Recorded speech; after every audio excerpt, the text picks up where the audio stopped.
Guys, may pork calcium tayo guys. May higit kalating kilo to guys. Gagawin natin pork gisante guys. Yan. Ang konting rock salt lang muna guys.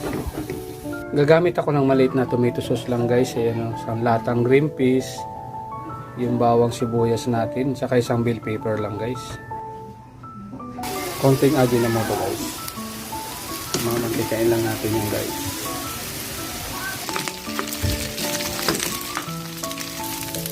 Ayan guys, mag-add lang ako ng konting oyster sauce. Konti na rin na soy sauce guys. Ayan, ito ginagamit ko guys. Tomato sauce guys, maliit lang to guys. Ako ng konting tubig lang guys. Add ako ng konting sugar lang guys. Ako ng green peas guys. Yun. Yung bell pepper. Yun guys.